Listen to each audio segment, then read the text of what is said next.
नमस्कार, स्वागत है आपका दस्तक इंडिया पर और मैं हूं आपके साथ किरण शर्मा। आज हम जानेंगे कि खाटू श्याम बाबा को कलयुग का देवता या फिर भगवान कृष्ण का कलयुगी अवतार क्यों कहा जाता है। वैसे तो खाटू श्याम बाबा की बहुत सी मान्यता है। हर रोज लाखों की संख्या में लोग राजस्थान के सीकर जिले में स्थित उनके भव्य मंदिर में दर्शन करने जाते हैं। लोगों की उनमें अटूट आस्था है। ऐसी मान्यता है कि खाटू श्याम बाबा के दर्शन मात्र से ही सभी की मनोकामनाएं पूरी हो जाती हैं और वह किसी भी व्यक्ति को फर्श से अर्श तक पहुंचा देते हैं। लेकिन क्या आप जानते हैं कि खाटू श्याम बाबा कौन हैं और उन्हें किस किस नाम से जाना जाता है? तो आइए जानते हैं। सबसे पहले जानते हैं कि श्याम बाबा कौन हैं। खाटू श्याम बाबा भीम के पुत्र घटोत्कच और दैत्यमूर की पुत्री मौरवी के पुत्र बर्बरीक है। इनका संबंध मध्यकालीन महाभारत से माना जाता है। बचपन से ही खाटू श्याम बहुत वीर और तेजस्वी थे।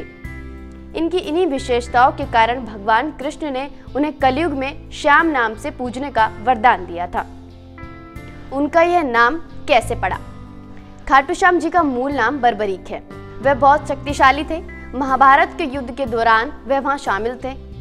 खाटू श्याम जी ने दुर्गा माता की घोर तपस्या की थी, जिसके बाद माता ने उनसे प्रसन्न होकर उन्हें 3 अमोघ बाण दिए थे। इसलिए इन्हें 3 बाणधारी भी कहा जाता है। श्री कृष्ण उनके वरदान और बाणों की शक्ति को भली भांति जानते थे। उन्हें डर था कि कहीं वीर और शक्तिशाली बर्बरीक महाभारत के युद्ध के परिणाम को उल्टा ना कर दे, क्योंकि बर्बरीक के 3 बाणों में इतनी ताकत थी कि वह उससे युद्ध का परिणाम बदल सकते थे। साथ ही उनकी मां ने उनसे कहा था कि जो हारने वाले हैं वह उनकी तरफ से युद्ध लड़ेंगे। ऐसे में अगर बर्बरीक पांडवों की तरफ से युद्ध लड़ते तो कौरव हार जाते, फिर वह हारने वालों की तरफ से यानी कि कौरवों की तरफ से लड़ते। ऐसे में इस धर्म युद्ध का परिणाम ही नहीं निकल पाता।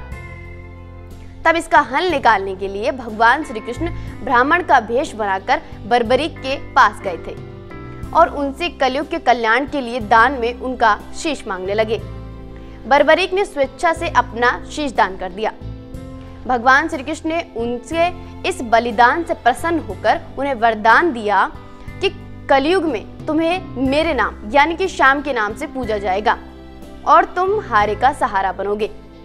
जैसे जैसे पृथ्वी पर कलयुग बढ़ेगा वैसे वैसे तुम्हारी मान्यता भी बढ़ेगी। अब जान लेते हैं कि राजस्थान में उनकी मंदिर की स्थापना कैसे हुई थी। ऐसा बताया जाता है कि राजस्थान के एक खाटू गांव में उनका सर मिला था। यह घटना कलयुग की शुरुआत में घटी थी। तब अचानक खड़ी गाय के थन में से अपने आप दूध बहने लगा था। जब वहां इकट्ठे लोगों ने उस जगह पर खोदा तो वहां खाटू श्याम जी का सिर मिला। तब वहां उपस्थित लोगों ने वह सिर एक पुजारी को सौंप दिया था, जिसके बाद वहां मंदिर की स्थापना की गई और खाटू श्याम जी की मूर्ति को स्थापित किया गया।